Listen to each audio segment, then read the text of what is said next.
हमको दिखाते आम हो और वहाँ रखते गुठली हो। मैं बोलना नहीं चाहता हूँ कि छठवा दिल है, बच्चे लोग सोचते कि क्या बोलूँ अब। महिन्यापासून आम्ही आमचे खायचे बांधे मुलांची ॲडमिशन नाही झाली अजून, इतके बेकार दिवस आहे आणि तसं मरण्यापेक्षा आम्ही एक निर्णय घेतला की आम्ही आता इथे मरू। हमारा कहना है कि जो हमारा हक है हमको मिलना चाहिए बस। हाई कोर्ट सुप्रीम कोर्ट का जो ऑर्डर है उससे अलग नहीं होना है। मुझे तो जो संसद ने कानून पास किया है 2014 का जो कायदा है, आप उसके नियम के तहत। देश में बढ़ते शहरीकरण के साथ साथ ही लोगों का पलायन भी तेज़ी से हुआ है। लोग ग्रामीण इलाकों को छोड़कर शहरों में पहुंचते हैं रोजी रोजगार के लिए, अपना पेट पालने के लिए, अपने परिवार को चलाने के लिए। यदि हम मुंबई जैसे शहरों की बात करें तो यहाँ बड़ी संख्या में लोग आते हैं। कोई नौकरी करता है तो कोई फुटपाथ पर धंधा लगाकर अपना पेट पालता है। मुंबई के आसपास के ऐसे भी शहर हैं जहाँ बड़े पैमाने पर लोग फेरी वाले के रूप में या फुटपाथ पर धंधा लगाकर अपना जीवन यापन करते हैं। लेकिन जब उन्हीं के जीवन यापन पर सवाल उठने लगे और जब प्रशासन उनका दमन करने लगे तो ज़रा सोचिए कि उन परिवारों पर क्या बीतती होगी। नमस्कार, मैं हूं शुभम मिश्रा और आप देख रहे हैं N24 न्यूज़ की खास कार्यक्रम बोल मुंबई बोल। इस कार्यक्रम के माध्यम से हम जनहित से जुड़े मुद्दों को प्रशासन तक पहुंचाने का प्रयास करते हैं। आज हम आए हुए हैं मुंबई सटे मीरा भाईंदर इलाके में और इस वक्त हम मौजूद है भाईंदर पश्चिम के नेताजी सुभाष चंद्र बोस मैदान में, जहां मेरे पीछे लोग आप देख रहे हैं, ये बैनर पोस्टर देख रहे हैं। दरअसल यहाँ एक अनशन चल रहा है और ये अनशन है आज़ाद हॉकर्स यूनियन की तरफ से। इनका जो आरोप है प्रशासन पर वो गंभीर है। इसके अलावा ये जो अनशन है ये फेरी वालों के मुद्दे को लेकर के है। इनका आरोप है कि प्रशासन की तरफ से जो उनकी रोजी रोटी चलाने के लिए जो धंधा करते थे, फुटपाथ पर दुकानें चलाते थे, उन्हें रोका जा रहा है और आज उन्हें मजबूरन अपने पेट के लिए यहाँ अनशन पर बैठना पड़ रहा है। ये तस्वीरें आप देख सकते हैं, यहाँ पर ये सभी आज़ाद हॉकर्स यूनियन के बैनर तले प्रोटेस्ट के लिए बैठे हैं। प्रशासन से मांग कर रहे हैं कि कम से कम उन्हें रोज़मर्रा की जो ज़रूरतें हैं, जिसके लिए वो अपना पेट पालने के लिए जो दुकानें चला रहे हैं, कम से कम उन्हें चलाए देना चाहिए। इस वक्त हमारे साथ सर, सबसे पहले आपका नाम? मेरा नाम जयशंकर सिंह है। जय जी, बताइए कि आखिर क्या वजह है कि आपके साथ इतने लोग एक बैनर के तले या यूँ कहें कि एक मंच बनाकर प्रशासन से अपनी मांगों को पूरा करवाने के लिए या अपनी मांगे प्रशासन तक रखने के लिए सड़क पर बैठना पड़ा है? सड़क पर बैठने का कारण यहाँ की विधायिका गीता जैन जी है और बचपन से हम सड़क पर ही बैठे आए हैं। लेकिन आज जो ये स्थिति आई भूख हड़ताल की, 10 महीने से 175 फेरी वालों के 2000 परिवार को भुखमरी की कगार पर ला दिया गया है। हम उनसे कुछ नहीं मांग रहे। 2014 जो कायदा पास हुआ है उसको लागू करें, हॉकर्स जोन बना के दें ताकि हम नॉन हॉकर जोन से उठाकर उसमें रखा जा सके। लेकिन मीरा भाईंदर महानगर पालिका के आयुक्त हैं IAS काटकर जी, वो किसी भी कानून को, किसी भी संविधान को, किसी भी मानने को तैयार नहीं है। उनका सिर्फ एक ही आदेश है, गीता जैन। गीता जैन जी जो कहेंगी वही होगा।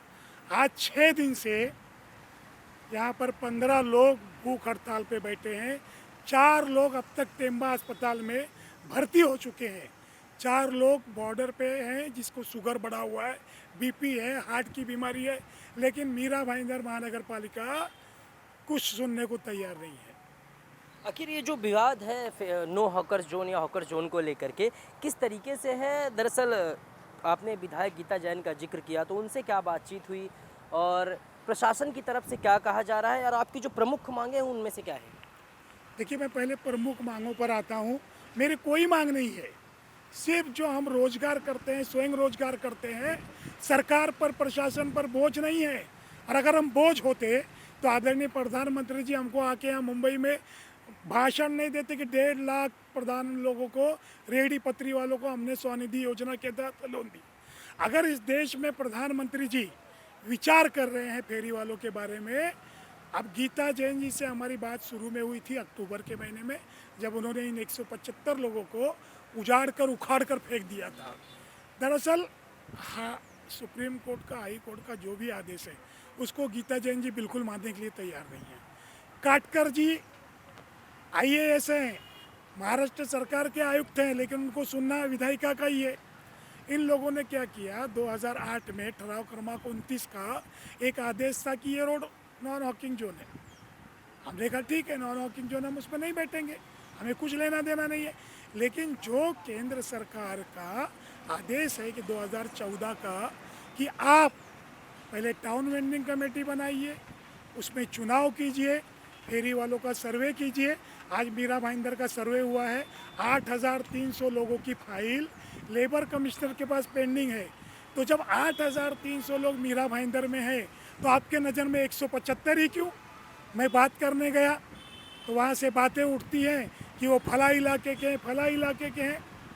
मैंने कहा वो क्या कराची पाकिस्तान से आए हैं? आप यहाँ पे विधायक बनी हैं, आपकी पैदाइश यहीं की है क्या? आपके ससुर जी मीठालाल आदरणीय जैन जी सांसद थे, बीकानेर से थे, आप यहाँ पे आई हो। आइए संजय काटकर जी यहाँ तो रहते नहीं हैं, कहीं से पढ़ के आए हैं। अगर हम ये कहें कि आप मीरा भाईंदर के नहीं हो, आप आयुक्त बनने के काबिल नहीं हो, तो ऐसा नहीं चलता है। सब किसी को अपनी रोजी रोटी कमाने का अधिकार है। आज ये 6 दिनों का अनशन, लेकिन ये इतनी मोटी चमड़ी के हैं कि इनके ऊपर गरीबों की आय का, गरीबों की भूख का कोई असर नहीं है। दरअसल इनका आरोप है कि मीरा रोड पूर्व के सेक्टर 1, 2, 3, 4 में करीब 175 ऐसे फेरी वाले हैं जिन्हें जबरन हटा दिया गया है, उनके खिलाफ कार्रवाई की गई है। और ये कार्रवाई स्थानीय विधायक गीता जैन के निर्देश पर बीएमसी महानगर पालिका प्रशासन ने की है। इन तमाम चीज़ों को लेकर जो देखा जाए तो बेहद आरोप जो है वो बेहद गंभीर हैं, लेकिन अब देखना होगा कि जो प्रशासन हो किस तरीके से इस पर एक्शन लेता है। आपको बता दें कि ये जो अनशन है ये 6 दिनों से चल रहा है। करीब 6 दिन से ये लोग अपने जो एक विनती है अपने रोजी रोजगार को लेकर, प्रशासन से जो मांग है उसको लेकर बैठे हैं। इनका कहना है कि प्रशासन की तरफ से अभी तक कोई भी ऐसा नुमाइंदा नहीं आया है या कोई भी ऐसी सहूलियत देने की कोशिश नहीं की गई है जिससे इनका रोजी रोजगार चल सके। सर, एक चीज़ और जाननी थी, जिस तरीके से ये जो पूरा मामला है, कहा जा रहा है कि सड़कों पर आप लोग मतलब जो जहाँ फेरी वाले बैठते थे वो नॉन हॉकर जोन है एक, तो दूसरी चीज़ है उनकी वजह से सड़कें जाम होती हैं, लोगों को परेशानी होती है, शिकायतें बहुत मिली थी। किस तरीके की ये पूरी बात है? देखिए, हाई कोर्ट, सुप्रीम कोर्ट ने जहाँ पे प्रोहिबिटेड किया हुआ है स्टेशन से 150 मीटर हाथ गाड़ियाँ, वो कैसे चल रही हैं? शिकायत तो पूरे देश में है, और शिकायत पूरे जब देश में थी इसीलिए कानून बना था। और जब कानून बनाने के पहले सुप्रीम कोर्ट में मामला चल रहा था तो सारे देश के नागरिक कोर्ट गए थे। तो वहाँ पर ये कहा गया कि आप पब्लिक को चलने का भी राइट्स है, लेकिन इसका मतलब ही नहीं कि आप रोजगार को हटा के फेंक सकते। आप बता रहे हैं कंप्लेन है, ये है। मीरा भाईंदर महानगर पालिका ने फुटपाथ पर कितने स्टॉल पास किए हैं, वो क्यों किए? आप बोल रहे हैं कि चलने में प्रॉब्लम है। चलने में प्रॉब्लम जहाँ है, जहाँ स्टेशन पर लाखों लोग उतरते हैं, वहाँ क्यों फेरी वाले बैठे हैं, जबकि हाई कोर्ट का ऑर्डर है? मेरे कहने का मतलब है कि आपको वहाँ तकलीफ़ है। सालों साल ये सारे लोग वहीं रहते हैं, ये सारे लोग कहीं दूर से नहीं आए, वहीं शांति नगर में रहते हैं, टेंकरपाड़ा में रहते हैं, भाईंदर में रहते हैं, जहाँ रहते हैं वहीं धंधा करते हैं। तो आप अगर एक सड़क को लेके पॉलिटिकल के तहत ये करोगे तो इसका मतलब आदरणीय प्रधानमंत्री जी को संसद में इस कानून बनाने का कोई मतलब ही नहीं हुआ। और आपको बता दूं कि जब प्रधानमंत्री जी के सचिव थे दुर्गा शंकर मिश्रा जी, उन्होंने महाराष्ट्र सचिव को एक पत्र भेजा हुआ है, वो पत्र मैं आपको दिखा सकता हूँ। इसके पहले की सरकार, मतलब जो 2 महीने पहले की सरकार थी, वहाँ पे हमारे केंद्रीय मंत्री आदरणीय हरदीप सिंह पुरी जी थे, जो मुंबई में रंग शारदा में आए भी थे। उनका कहना है कि जिन्होंने प्रधानमंत्री स्वनिधि योजना का लाभ लिया है, जो कई सालों से 2014 के पहले से रोजगार करते हैं, उनको हटाने का प्रावधान गीता जैन जी को भी नहीं है। आप जाइए विधानसभा में, उठाइए ना मुद्दा, अभी उठा ना। राहुल नार्वेकर जी ने बोला कि पात्र फेरी वालों पर हम कार्रवाई नहीं करेंगे, जो कार्रवाई करेगा उन पर एक्शन होगा। हाई कोर्ट ने अभी कल का ऑर्डर दिया है कि पात्र फेरी वालों पर कार्रवाई न करें, लेकिन इसका मतलब ये नहीं कि अपात्र फेरी वाले इस देश के दुश्मन हैं। उनके बारे में एक समिति बनाई जाए, उनके बारे में सोचा जाए, ये सारी चीज़ें किया जाए। लेकिन मैं कह रहा हूँ कि गीता जैन जी 145 की विधायक हैं, जिसमें 4.5 लाख जनता है। शहर का 2.5% फेरी वाला शहर में होना चाहिए। तो आप एक राजनीति के तहत, और सब देखिए, मैं इसमें गीता जैन जी को भी दोषी नहीं मानता। एक वहाँ पर 2-3 बंदे ऐसे हैं जो चीटर हैं। एक तिवारी जी हैं जिनके ऊपर थाना कोर्ट में 420 के मुकदमे के लिए किसी बंदे ने, ये लोग क्या करते हैं, गुमराह करते हैं।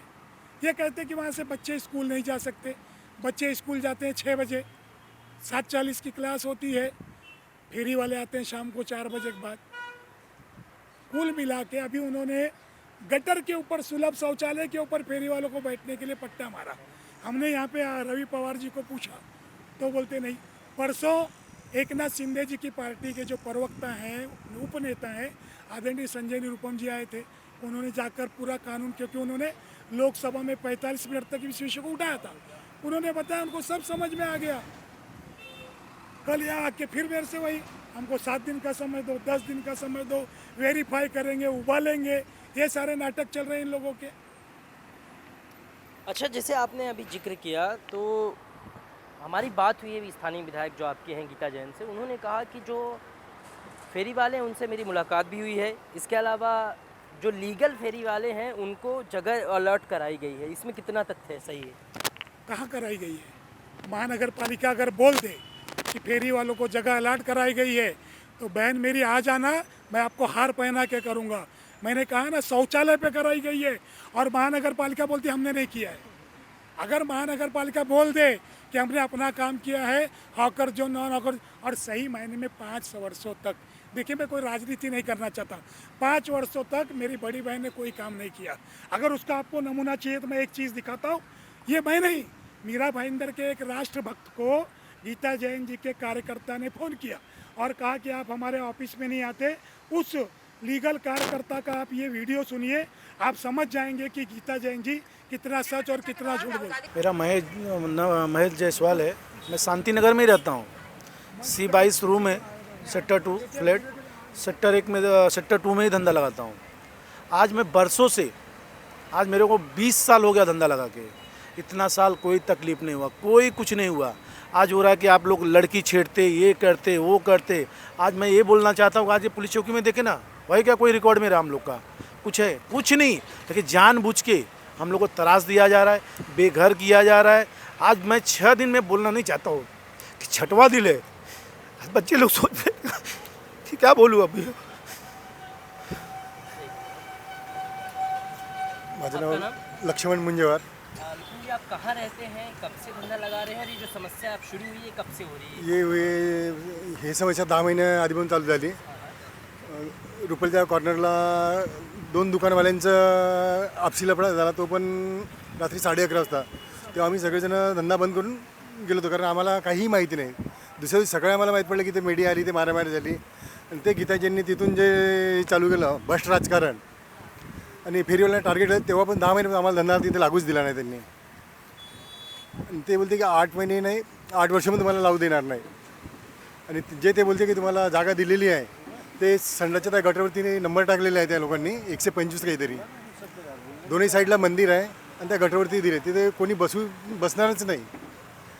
आणि आमची एकच मागणी आहे गीता जैनला की आम्हाला खरोखर तुम्ही जर हेल्प करत असाल काही, तर आम्हाला जिथं जो फेरीवाला झोन आहे तिथे आम्हाला बसू द्या। इथून तुम्ही हटवलं तसं कायद्याच्या हिशोबाने त्यांनी आम्हाला आधी जागा द्यायला पाहिजे, नंतर हटवायला पाहिजे। तरी पण त्यांनी जबरदस्ती करून, दादागिरी करून, BMCवर प्रेशर टाकून आम्हाला तिथून हटवलं 10 महिन्यापासून।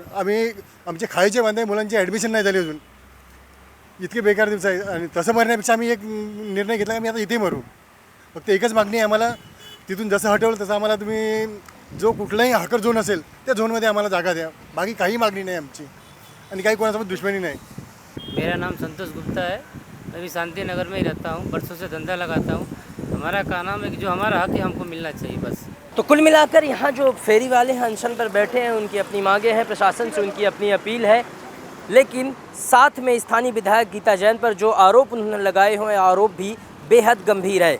हालांकि इन आरोपों की जो पुष्टि है वो अभी हम नहीं करते हैं, क्योंकि आरोप और प्रत्यारोप का एक दौर है जो चल रहा है। इस पर आगे आने वाले समय में क्या होता है, क्या कुछ तरीके से चीज़ें होती हैं, एक बार मैं आपको एक बार फिर से तस्वीरें दिखा देता हूँ। यहाँ पर पोस्टर बैनर्स लगे हैं। इनकी सीधी मांग है कि जो फेरी वाले हैं उनको नियम कायदे के तहत एक जगह अलॉट कराई जाए, हॉकर्स जोन बनाए जाए उनके लिए, ताकि आने वाले समय में उनको तकलीफ़ ना हो। इनका कहना है कि पिछले कई दिनों से रोजी रोज़गार बंद होने की वजह से इनका परिवार सड़क पर आने की कगार पर है, भुखमरी जैसे हालात हैं, और यहाँ तक कि बच्चों की स्कूल फ़ीस भी भरने के लिए अब उनके पास पैसे नहीं बचे हैं। बहरहाल अब देखना ये होगा कि स्थानीय जो प्रशासन है, मीरा भाईंदर महानगर पालिका का, वो किस तरीके से इस पर संज्ञान लेता है, क्या कुछ बातचीत होती है। ये जानना चाहेंगे कि जिस तरीके से जो महानगर पालिका प्रशासन है उससे किस तरीके की आपकी बातचीत हुई है अभी तक, और क्या कह रहे हैं वो लोग आपकी बातों पर। इसके पहले यहाँ पर डीएमसी आदरणीय मारुति गायकवाड़ जी थे, काटकर समय उससे तो उनको हमने सारे पेपर्स दिए, अपने पात्र होने की सारी सबूत दिए, सब कुछ किए।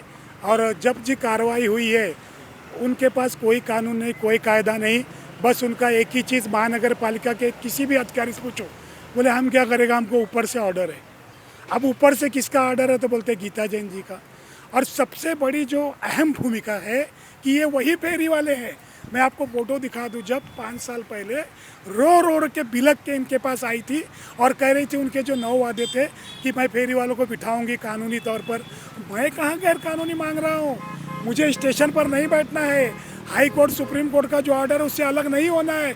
मुझे तो जो संसद ने कानून पास किया है 2014 का जो कायदा है, आप उसके नियम के तहत। लेकिन मेरी बहन, आप बोलते कुछ और हो, करते कुछ और हो, हमको दिखाते आम हो और वहाँ रखते गुठली हो। तो ये झूठ जो है ये। और महानगर पालिका भी, कल रवि पवार जी आए थे, उन्होंने सरकार के सामने, यानी कि संजय निरुपम जी अगर आदरणीय मुख्यमंत्री जी के उपनेता हैं, माननीय प्रवक्ता हैं, तो इसका मतलब मैं तो सरकार ही मानूंगा। आए सरकार के सामने गए, उन्होंने बाकायदा एक नक्शा बनाया, हाँ ये बड़ा ये हॉकर जोन है। मैंने बोला ठीक है आप बिठा दो, हॉकर जोन है तो मैं क्या मना कर रहा हूँ। वहाँ पे जाने के बाद कल आए रवि पवार साहब, एक इतना बड़ा लेटर लेकर, उसमें लिखा था कि हमको इतने दिन का समय दो, हम उस पर विचार करेंगे, गौर करेंगे। अरे मैं बोला 6 दिन से लोग यहाँ मर रहे हैं, 4 लोग अस्पताल पहुँच गए और 600 करोड़ का इतना बड़ा राजस्व महानगर पालिका का, हमारे टैक्स पे हम जीएसटी भरते, 60 रुपया पावती देते, जीएसटी देके उसकी पगार तुम पाते हो, और हम 6 दिन से बैठे, तुमको सुनने का समय नहीं है। आगे किस तरीके की रणनीति है, क्या चुनौतियां हैं, जैसे कि देख रहे हैं कि आप लोग अनशन पर हैं और इससे समस्याएं बहुत है, घर भी देखना है, परिवार भी देखना है, काम भी देखना है और यहाँ अपनी लड़ाई भी लड़नी है। किस तरीके की चुनौती है, और अगर आने वाले समय में महानगर पालिका प्रशासन यदि जल्द से जल्द आप लोगों की जो समस्या है उसका निवारण नहीं करता है तो किस तरीके से कदम उठाएंगे। देखिए, मैं जिस दिन यहाँ बैठा था उसी दिन मैंने कहा था या तो इनके धंधे लगेंगे या मेरी लाश यहाँ से जाएगी। और मुझे लगता है अब 7-8 दिन के बाद लाश जाने के समय आ गया, और मुझे कोई फ़र्क नहीं पड़ता, क्योंकि ये आंदोलन जो है ये सही मायने में मेरा आंदोलन नहीं है। ये तो केंद्र सरकार में बैठी भारतीय जनता पार्टी की सरकार है, कांग्रेस के जो नेता है, सारे राजनीतिक पार्टियों का आंदोलन है। महाराष्ट्र के अध्यक्ष नाना पटोले जी अगर विधानसभा में मुद्दा उठाते हैं तो उसका असर क्यों नहीं होता है। आप विपक्ष के नेता हैं, हम लोगों के लिए आपने, हमारी ताई सुप्रिया सुले जी ने आयुक्त को फ़ोन किया, आयुक्त पे उसका असर नहीं है। मतलब सारी राजनीतिक पार्टियां चाहती हैं कि फेरी वाला हमको चाहिए। कोई अगर कह दे हमको फेरी वाला नहीं चाहिए, 10 रुपए की धनिया लेने कोई नासिक खेत में तो जाएगा नहीं, चाहिए उसको अपने घर के पास ही। तो मेरी ये जो लड़ाई है, मेरी ये जो शहादत होगी, और जिसको चाहिए कि मैं किसी राजनीति के तहत बैठा हूँ, जाके मेरे बारे में छानबीन कर ले, मुझे कोई फ़र्क नहीं पड़ता।